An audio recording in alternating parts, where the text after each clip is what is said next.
You know what really gets under my skin? When guys pretend they want honesty in a relationship, but then completely lose their minds the second you actually give it to them. I'm Clara. I'm 30 years old, and I just survived the most absurd, soul-crushing breakup of my entire dating life over something that literally should not matter to any functional adult in the 21st century. But let me tell you this whole story from the beginning, because what happened to me perfectly encapsulates everything that's wrong with men and the toxic dating culture we're all drowning in right now. Leland and I had been together for 8 solid months when this disaster went down.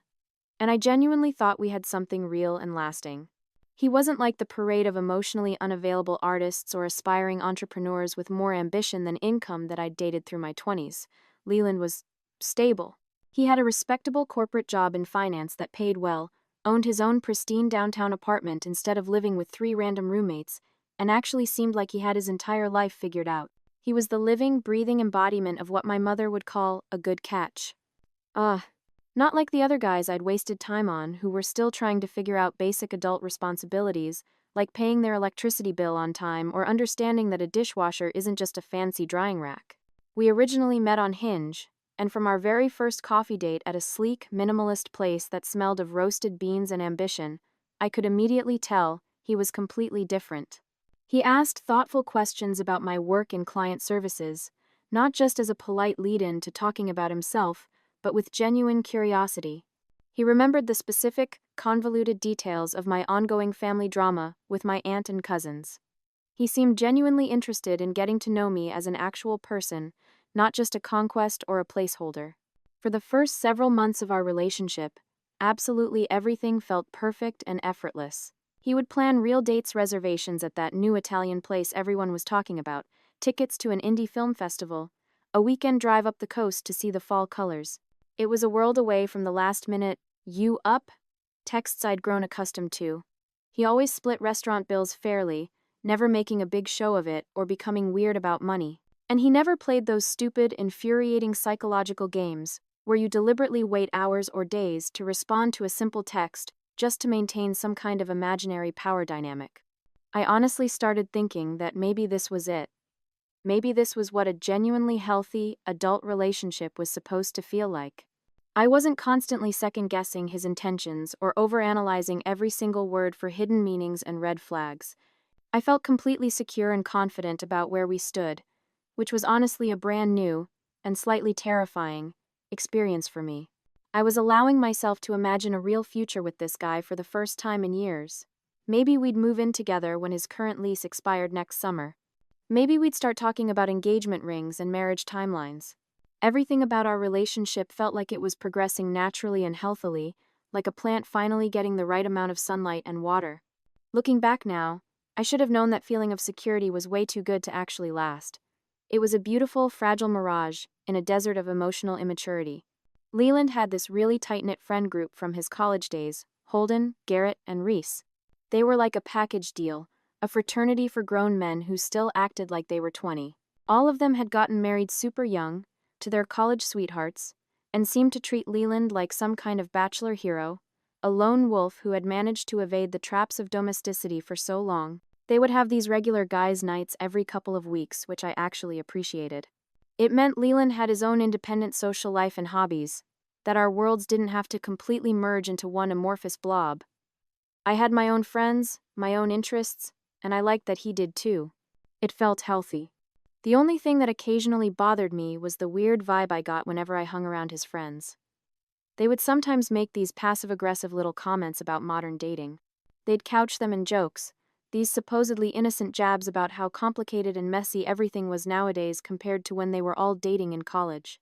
"I don't know how you do it, man," Holden once said to Leland at a backyard barbecue, gesturing vaguely at me with his beer bottle. "All these apps, the ghosting, sounds like a nightmare. We had it easy. Find a nice girl at a frat party, and you're set." He laughed, but it wasn't a friendly sound. It was the laugh of someone who thinks they're on a lifeboat, looking back at the poor souls still treading water. Leland would usually shut that kind of conversation down pretty quickly. He'd flash an uncomfortable smile, change the subject to sports or work, and steer the conversation into safer waters.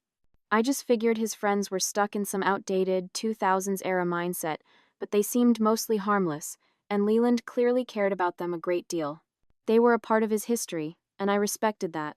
What I really loved about Leland was that he never made our relationship feel like some kind of police interrogation or a background check. He obviously knew that a 30-year-old woman living in a major city had dated other people before meeting him. It was a given. But we had never gotten into those awkward, detailed conversations about numbers or specifics that just end up tainting everything good between two people. I thought we were both mature and secure enough to understand that literally everyone has some kind of romantic history. I believed that what actually mattered was the connection we were actively building together, right here, in the present. The past was just a prologue. The physical chemistry between us was incredible. We almost never argued about anything important. He had even started mentioning the possibility of me meeting his parents during the upcoming Christmas holidays. It felt like we were on the exact same page, heading in the exact same direction. The comfort was so complete that I let all my usual defenses down, brick by brick. I didn't see the Trojan horse waiting just outside the gates. The conversation that ended up destroying everything happened on a completely random Thursday evening in late fall. The air was crisp outside, and the city lights twinkled through his floor-to-ceiling windows. We were just relaxing at Leland's apartment after ordering Thai food, sprawled across his comfortable gray sectional couch, watching some trashy reality dating show where the contestants were sharing way too much information about their past relationships on national television. Leland made some offhand comment, shaking his head at the screen. "I just don't get it," he said, gesturing with his fork. "Why would you voluntarily air your most personal business for millions of strangers to judge?" I shrugged, casually twirling some noodles. I guess different people just have different comfort levels when it comes to privacy and sharing personal information. What's an overshare for you might be normal for someone else. That's when he brought it up. "It's funny you say that. Garrett was just complaining the other day about dating apps, saying the entire modern dating culture is fundamentally broken." "Oh yeah, why's that?" I asked, my interest piqued. "He thinks people don't take commitment and relationships seriously anymore, not like previous generations did." I couldn't help but roll my eyes dramatically. That is such a predictably typical guy response. Automatically blaming dating apps and modern culture instead of taking a hard look at their own problematic attitudes and behaviors around dating. Leland shifted on the couch to face me, a genuinely curious expression on his face. "Explain what you mean by that. I want to understand." So, I launched into it. I explained my theory about how the very same men who constantly complain about dating are inevitably the ones with completely unrealistic and contradictory expectations for women. They want someone with essentially zero romantic or sexual experience, I said, getting more passionate, but who is also somehow magically skilled and confident in every aspect of relationships and intimacy. It's this impossible, Madonna whore complex double standard that just reveals their own deep insecurities and immaturity. Leland listened quietly for a moment, his brow furrowed in thought. Then he asked, "So you don't think someone's complete relationship and sexual history should matter at all to their current romantic partner?" I could sense exactly where this line of questioning was heading. And honestly, I was starting to get genuinely annoyed that we were even having this particular conversation in the first place. It felt so, Juvenila. I told him, very clearly, anyone who obsesses over a body count in this day and age is fundamentally weak, insecure, and emotionally immature. It's completely normal and healthy for functioning adults to have accumulated some relationship and sexual experience over the course of their lives.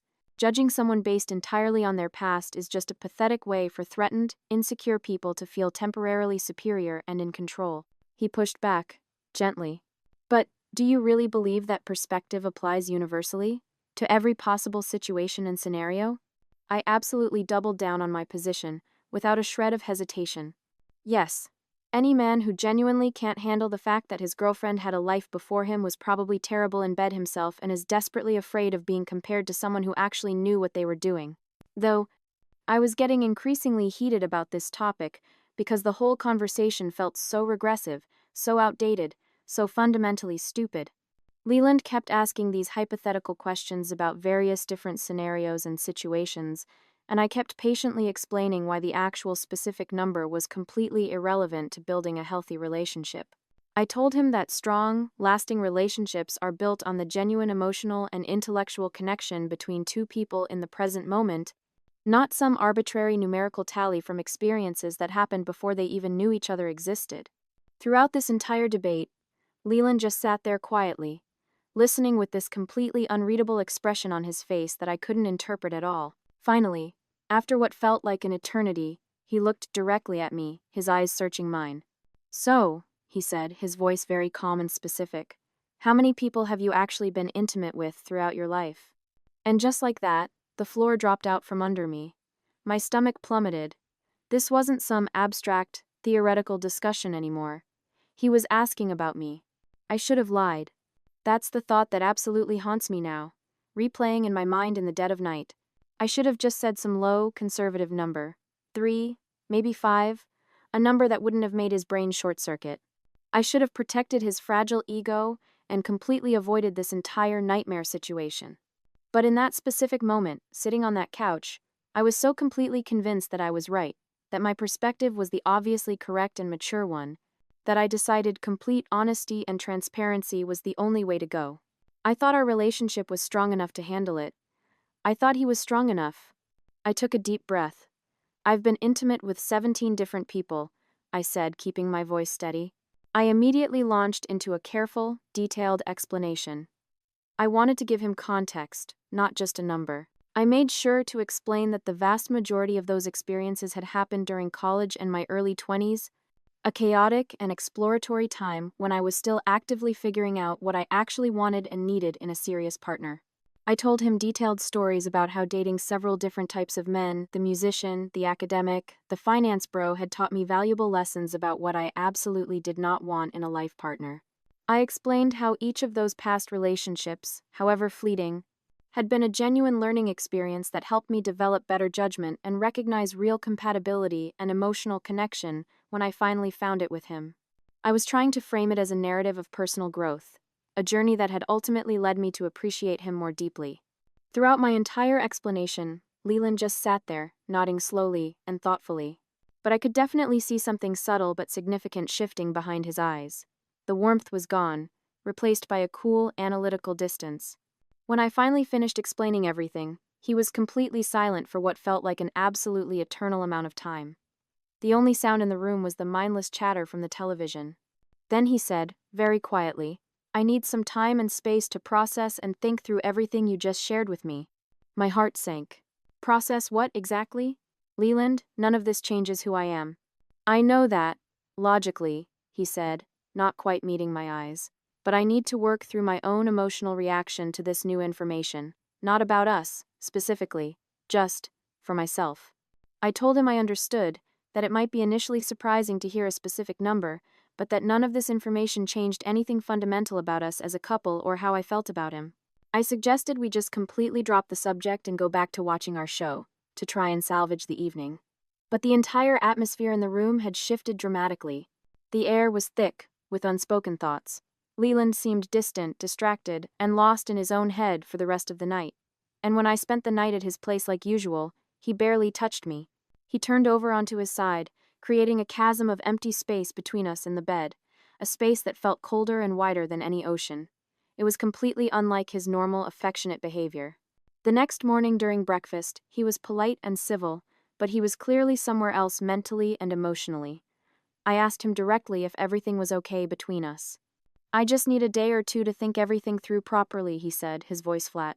I left his apartment feeling anxious and unsettled, but I was still clinging to the genuine conviction that once he had time to process it rationally, he would realize how little this information actually mattered. I texted him that afternoon. "Hey, I love you, and I hope you understand how much our relationship and our future together means to me." His response came an hour later. "Thanks, love you too." The words were there, but they felt hollow and impersonal. He usually wrote these longer, more thoughtful and detailed messages. I tried to brush it off. He was just working through his feelings. He would come around. He would remember that I was still the exact same person he had fallen in love with. He never did. 3 entire days passed without Leland calling, texting, or reaching out to me in any way whatsoever. The silence was deafening. It wasn't just an absence of communication. It felt deliberate, calculated, and honestly, cruel. By the 3rd day, I was starting to seriously panic. I finally broke down and called him on Saturday morning. When he answered, he sounded like a complete stranger. His voice was cold, formal, and distant. I've been thinking constantly about our conversation, he said, and I need even more time to figure out how I actually feel. Can we please meet in person? I begged, my voice cracking. This feels like something we should work through together. I'm not ready for that yet, he said. And that's when I started getting angry. I'm being punished for being honest, aren't I? I trusted you with the truth, Leland. I appreciate your honesty, he said, his voice infuriatingly calm. But that doesn't make the information any easier for me to handle emotionally. The call ended with him promising to reach out when he was ready. He never was. 1 full week passed without any communication. Then another. I sent him several texts, pleading with him, asking if we were seriously going to destroy 8 months of a genuinely good, healthy relationship over something so absolutely stupid and meaningless. His responses were always short, vague, and non-committal. Meanwhile, I could see on his Instagram that his life was proceeding as normal. He was posting pictures from their usual restaurants and bars with Holden, Garrett, and Reese, a big smile plastered on his face. He was acting like everything was completely fine while I was literally losing my mind. He finally called me back 2 weeks after our initial conversation. His voice had that same cold, distant tone that was starting to feel like a physical blow. He said he had been talking extensively to people he trusted, and thinking seriously about what he wanted in a long-term partner, and he had come to the conclusion that we weren't actually compatible for the future he envisioned. Is this really all about the number I told you? I asked, my voice flat with disbelief. It's about having fundamentally different values and expectations around relationships and commitment, he said, the cowardly, corporate speak answer that meant nothing and everything. That is the most ridiculous, immature thing I have ever heard in my life, I seethed. You're throwing away something real because of your own personal insecurities. Maybe you're right, he said quietly, but I can't just magically change how I feel. And that was it. 8 months, gone, just like that. The actual breakup was devastating, but what happened afterward was somehow so much worse. About 2 weeks after that final, soul-crushing phone call, I was doing my routine Sunday shopping at Target, wandering through the aisles in a grief-induced haze, when I literally ran into Holden.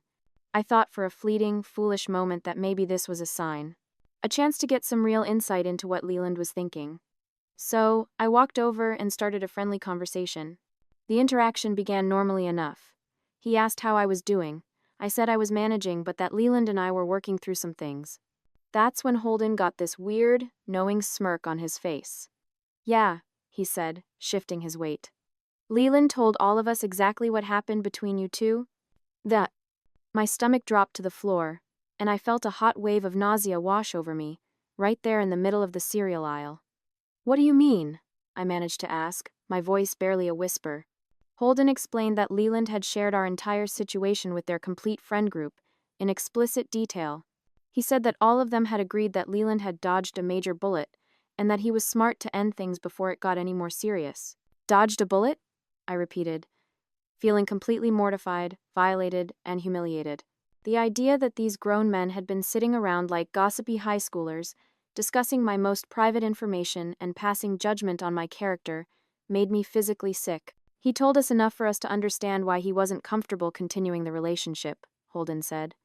Then he actually laughed. He let out a short, sharp bark of a laugh, like my pain and humiliation was the most entertaining joke he'd heard all week. You girls always try to act like the past doesn't matter, he continued, his smirk widening. But guys aren't stupid enough to fall for that anymore. I wanted to defend myself, to scream at him that his entire perspective was outdated, sexist, and misogynistic. But I could see in his smug, judgmental eyes that he had already made up his mind about what kind of person I was. Nothing I said would change that. I just turned and walked away, leaving my half-full shopping cart behind, my cheeks burning with shame and rage. When I got home, my hands were still shaking. I immediately called Leland and confronted him. He didn't even attempt to deny it. I needed advice, he claimed, his voice defensive. I needed guidance from people who know me well and care about my future. Sharing my personal, private information with your friends without my consent is a disgusting violation of trust and basic human decency, Leland. I screamed into the phone. They're not giving you honest advice. They're just validating your own prejudices and insecurities. My friends care about my well-being, he insisted, his voice rising. They want to make sure I make smart decisions about my romantic future. Now, the conversation escalated into a full-blown yelling match. with me pointing out how completely hypocritical and sexist this entire situation was, and him insisting that he had every right to his personal feelings and his individual standards for a life partner. But the absolute worst, most devastating part of this entire nightmare came about a month later. My close friend from work, Tessa, sat me down with a deeply concerned look on her face. She told me she had heard something really disturbing through her extended social network. Apparently, Holden's girlfriend knew someone who had gone to college with me, and my story had somehow made its way through multiple interconnected social circles throughout the entire city. People I barely knew, and people I didn't know at all, were talking about it like it was entertaining gossip. And, like a twisted game of telephone, the details had gotten completely distorted and exaggerated along the way. I discovered that Leland's friends had been telling people that I had bragged about sleeping with dozens of different guys, and that I had tried to make Leland feel guilty and insecure for caring about my promiscuous past. Absolutely none of that was even remotely true or accurate. I had shared my history in a moment of vulnerability and trust, trying to be open and honest. And now, that honesty was being used as a weapon against me, twisted into a malicious caricature to ruin my reputation. I felt violated, betrayed, and humiliated in a way I had never experienced before. The thought that strangers around the city were discussing my most private information and judging my character based on a foundation of lies and distortions made me feel sick every single day. The city, which had once felt like a place of endless possibility, now felt small and suffocating, like every person I passed on the street was in on a secret joke at my expense. I tried reaching out to Leland one final time. I didn't beg for him back. I didn't yell. I just asked him, calmly and pleadingly, to please set the record straight with his friends about what had actually happened between us. His response was the final, brutal twist of the knife. "I can't control what other people choose to talk about, Clara," he said, his voice devoid of any emotion. "Maybe you should have considered the potential consequences before being so cavalier about sharing your relationship history." And in that moment, with that single, cruel sentence, I finally saw him for who he truly was. Leland was never the mature, secure, decent person I had fallen in love with. That person had been an illusion, a carefully constructed facade. Underneath it all, he was just another weak, insecure, emotionally stunted man who couldn't handle dating an actual adult woman with real-life experience and a normal romantic history. The damage was done, but I refused to be silenced. I started actively telling people my side of the story, explaining how I had been punished for choosing honesty over deception, and how Leland had violated my privacy and trust by sharing my personal details with his gossipy, judgmental friends. A few months later, I found out through mutual acquaintances that Leland had already started dating someone new. A 4-year-old who worked at his company in some entry-level position. According to the grapevine, she was described as sweet and inexperienced. Hearing those words mad? I'm doing perfectly fine now. For the record, I've been on dates with other men who are actually mature and secure, men who laugh when I tell them this story because they see the absurdity in it. I've learned to be more strategic and careful about what personal information I choose to share and, more importantly, when I decide to share it. Leland and his gossipy, judgmental friends can keep their precious, inexperienced girlfriends who are probably lying about their pasts anyway, specifically to avoid this exact situation. I know exactly what I bring to a relationship: honesty, experience, self-awareness, and a refusal to shrink myself down to fit into someone else's tiny, insecure box. I am absolutely not going to apologize for my past decisions or pretend to be someone I'm not, just to make an emotionally stunted man feel better about himself. If anything, this whole ridiculous, dramatic, and painful experience taught me a valuable lesson. It taught me to spot these specific red flags much earlier in relationships, and to immediately walk away from any man who holds completely outdated, sexist ideas about women and modern love. My past is not a liability. It's the curriculum that made me who I am, and I'm not about to let another man fail the test.